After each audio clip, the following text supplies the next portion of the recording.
We thought we would take a minute to address what is now widespread panic over the spread of a rather virulent, aggressive virus, a exotic animal-borne virus that the human herd immunosystem is not used to. Every now and then, we come across a viral outbreak that is spawned and originates from exotic wildlife. China deals in this constantly, so these kinds of outbreaks are things that are predictable. The reason why President Barack Obama established an emergency pandemic response team.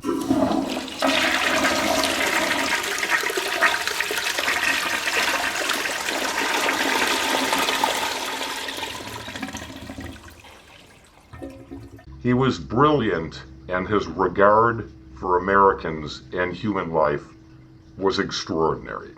But we are now faced with an aggressive virus that has a remarkable ability to communicate itself to others. And this is something that is extraordinarily serious, and as a result, we wanted to address. There are 7 medical doctors involved with our channel. That's what we do for a living. And we have now redirected our offices. Each one of us has a different specialization. We have redirected our resources and our abilities towards coronavirus patients. Now, there are a number of issues that people are concerned with and have caused an unusual state of panic that we rarely see. It's not an epidemic outbreak, it is a pandemic outbreak, and it needs to be mitigated. But a lot of the questions are really not that involved. Hygiene is critical here. That's one of the points. People are concerned about how it's transmitted, whether it is aerosolized, meaning airborne and transmittable through the air, which it generally is not. This is not something that you go into a room of people with and get by breathing the same air. That's not how it's communicated. It is in droplets, so it's generally on hard surfaces where this spread and communication occurs.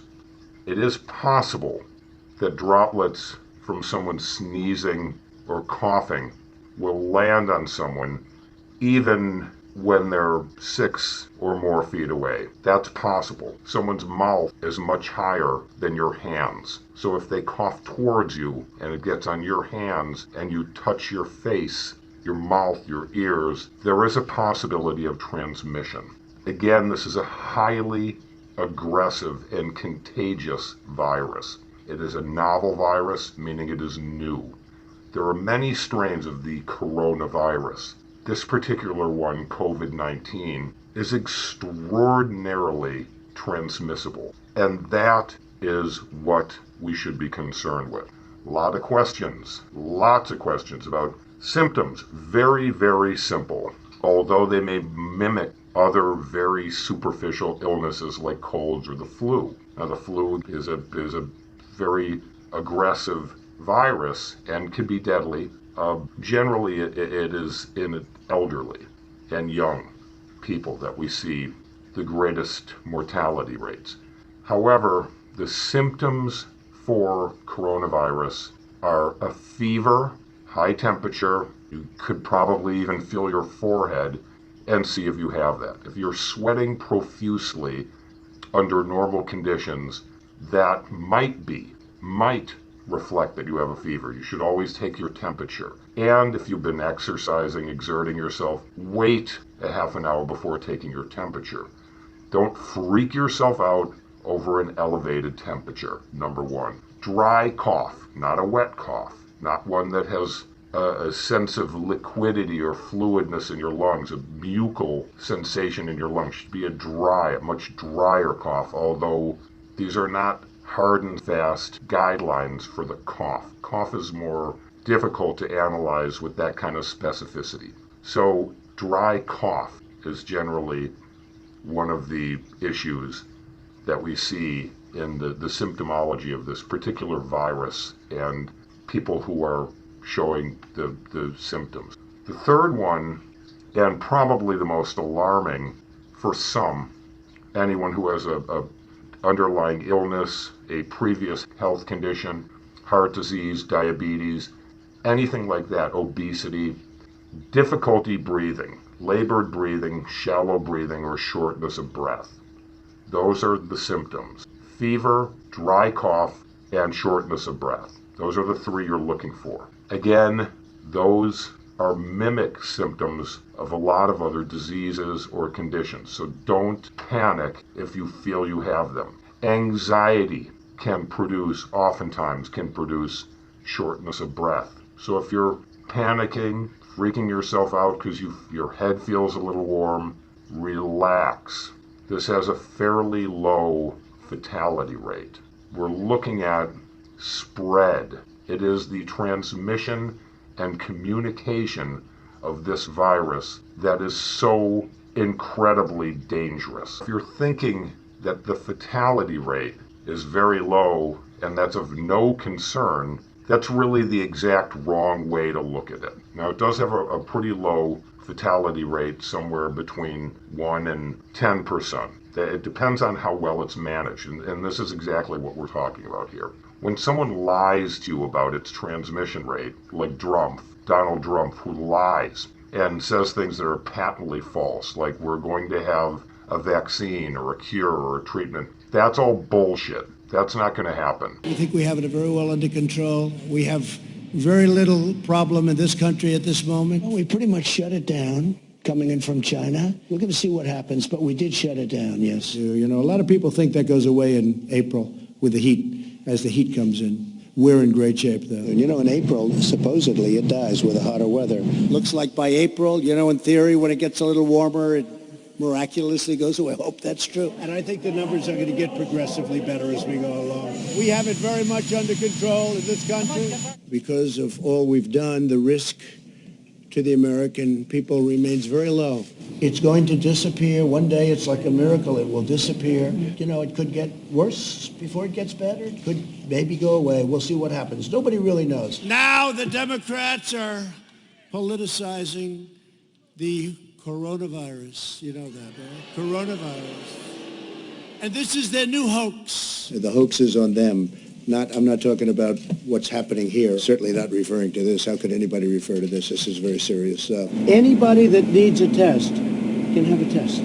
They're all set. Are you concerned that the virus is getting close to the White House? No, I'm not concerned at all. No, I'm not. It will go away. Just stay calm. It will go away. To keep new cases from entering our shores, we will be suspending all travel from Europe to the United States for the next 30 days. This is the most aggressive and comprehensive effort to confront a foreign virus in modern history. We're in great shape compared to other places. We are in really good shape. Yeah, no, I don't take responsibility at all. It's all over the world. It's incredible what's happened in such a short period of time. But I've always known this is a pandemic. Realistically, you're looking at 2 years before a vaccine is available, period. At least. Could be longer than 2 years. 18 months to 2.5 years. That's where we put it. Regardless, with a low fatality rate, that isn't the issue. It's about how many people are affected. 3% fatality rate of 100 people doesn't sound that bad. And that's a good thing. Out of 100 people, 3% fatality rate means 3 people will die, 97 will live. Those aren't the terms we're looking at. We're looking at mitigating the spread, cutting off the contact points, like shutting down a bus line that picks up one person at one stop and then travels on to 100 stops and picks up 100 more people that all get off the bus with the virus and spread it wherever they go. That's what we are trying to control, the spread of disease. The fatality rate of 3% doesn't sound like a lot when 100 people have been infected. But picture 100 million being infected. There are over 300 million people in the United States of America. Out of 100 million people, 3% is 3 million Americans. That's why we want you to stay home, even if you feel well. You can be asymptomatic, meaning you have no symptoms of this viral disease at all. None. Zero. That doesn't mean you're not a carrier. Now, this is why testing, which Donald Trump doesn't want, because the numbers are going to be big. Once we start testing, a lot of people are going to have this. Prepare yourselves. Whatever the number is now, quite honestly, multiply it anywhere between 10 and 20. So if 10,000 people are infected, figure multiplying that by 20. If you're looking at just being conservative by 10, 2,000 people infected will transfer over to once we start testing, which again, Trump doesn't want. He's so egotistic and egocentric and so insecure, thin-skinned, cowardly, a sissy. He doesn't want to see big numbers out there. If he isn't back in office in January 2021, he's going to prison. This piece of shit is going to prison. It knows that. So it's going to do everything it can. Like the virus on the host organism, it is going to do, Trump is going to do everything it can to stay attached to the host, which is America. We need to cut it off the same way we cut off the virus. So when we start testing, we are going to get big numbers that may frighten a lot of people. But again, the way to mitigate this spread is by staying home. The other thing again is hygiene. Wash your hands. If you have soap, water, and a sink, you're set. You don't need antibacterial wipes. They're convenient, but you don't need them. What you need is to stop touching other people and stop touching your face. Any entrance, ears, eyes, nose, mouth, those are where the virus comes in. It comes in through your front door. So if you are touching doorknobs, all these things, and then touching your eye, that's how it's transmitted. So stop. Those are the things that are going to arrest this virus in its progress, in its path. It is moving forward to any host it can find. We need to shut that down. So it's unsettling. It's difficult. People get cabin fever. They get anxious. That is going to be a side product of this whole ongoing situation. But be assured, the less you spread it, the less damage will result on a wide scale. We need to shut this down, and we need to shut it down fast, because we aren't going to have a virus vaccine or a cure anytime soon. The way to do it is social distancing and washing things. Your hands, anything you touch is a possible carrier. So this particular virus can stay alive on hard objects for up to 7 days. So it doesn't do any good to wash your hands and then retouch a counter that may be infected. The counter should be clean. Your hands should be clean. Everything you touch should be clean. So don't worry. Just try to mitigate the actual physical things that you can and eliminate them from the contact points that spread. We need to shut down the web of contact points, and once we do that, we stop transmitting it to others. The other thing is to stop being selfish. Stop hoarding toilet paper and antibacterial wipes and soaps. You don't need that much of it. If you buy one or two, everyone can buy one or two, and then in a week or so, they'll be restocked and you can buy it again. If you wipe out the whole selection of that stuff, if 10 people buy all the 1,000 hand sanitizers, then no one else can get them. And therefore, they are transmitting the virus. You are making it worse. So don't be selfish. Don't think just about yourself. Think about the other millions of people out there who could start infecting other millions of people and then spreading it even worse. That's what we want to stop. Don't hoard. Soap yourself up good. Clean yourself. Clean your clothes regularly. And just hang in there. We're going to get through this.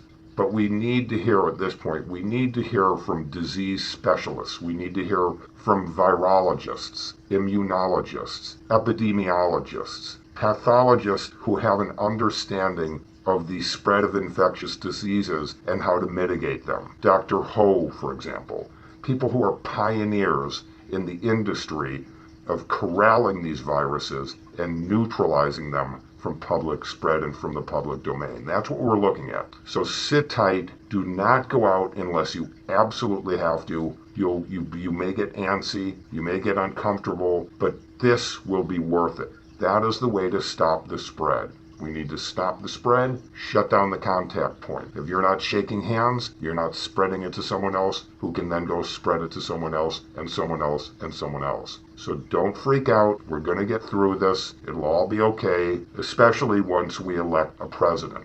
Once America has a real president, we can all sleep easier. So let's all band together by being apart and make sure that you vote all Republicans out. That way we can take America back and make it great, as it was under real presidents in the past. You get rid of the virus, Trump, you get rid of this problem. It's all interconnected. Let's shut it down.